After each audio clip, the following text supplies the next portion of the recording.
বীরভূম জেলা তৃণমূল কংগ্রেসের ডাকে বীরভূম লোকসভা কেন্দ্রে প্রার্থী শতাব্দী রায়ের সমর্থনে বিশাল জনসভা। দুবরাজপুরে গোষ্ঠডাঙ্গাল মাঠে খয়রাশোল ব্লকে জনসভার আয়োজন করা হয়েছিল। এই জনসভায় উপস্থিত ছিলেন পশ্চিমবঙ্গ পদ্ম কুটির শিল্পমন্ত্রী চন্দ্রনাথ সিনহা, লাভপুরের বিধায়ক অভিজিৎ সিনহা, ডেপুটি স্পিকার আশিস বন্দ্যোপাধ্যায়, বীরভূম জেলা সভাধিপতি কাজল শেখ, নানুরের বিধায়ক বিধানচন্দ্র মাঝি, শিউড়ি বিধায়ক বিকাশ রায় চৌধুরী সহ অন্যান্য তৃণমূল নেতৃবৃন্দ। বাড়ির টাকা আটকেছে, 100 দিনের টাকা আটকেছে, তারা আবার লক্ষ্মীর ভান্ডার আটকাতে চায়। তাদেরকে 13 তারিখ জবাব দেবেন না? দেবেন না? হাত তুলে বলতে হবে। আমি জানি খুব গরম নষ্ট হচ্ছে। আগামী 13 তারিখ জবাব দেবেন না যারা আপনার লক্ষ্মীর ভান্ডার আটকাতে চায়?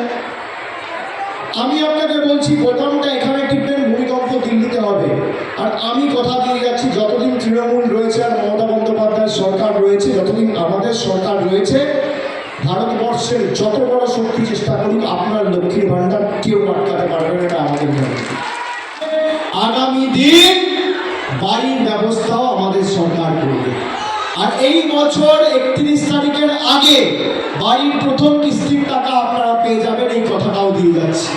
অনেক অনেক ধন্যবাদ, সকলে ভালো থাকবেন। নমস্কার, জয় হিন্দ, বন্দে মাতরম, জয় বাংলা।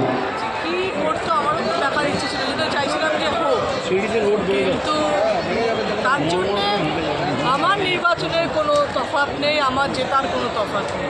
কিন্তু আমি বারবার বলেছি যে আমার খারাপ লেগেছে, একজন নমিনেশন অবধি পৌঁছে একটা মানুষ যদি সেমিফাইনালে গিয়ে ফাইনালে আটকায়, সেরকম একটা খারাপ লাগা আছে।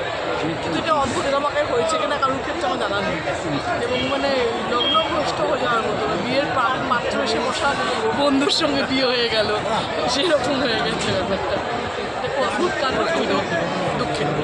মানে লড়াইটা একই থাকবে বিজেপি? হ্যাঁ, আগেও আমি বলেছি, প্রত্যেক দিন বলেছি তোমাদেরকে, তোমাদের পুরোনো রেকর্ডিংগুলো বার করে নিও। এবং 4 তারিখ অবধি আমি যা যা এক কথা বলছি, একই কথা বলে যাচ্ছি, আমি জিতবো, একই কথা বলে যাচ্ছি, কোনো ফারাক পড়বে না। ওনার উপস্থিতি অনুপস্থিতি কিচ্ছু আমার তফাৎ হবে না।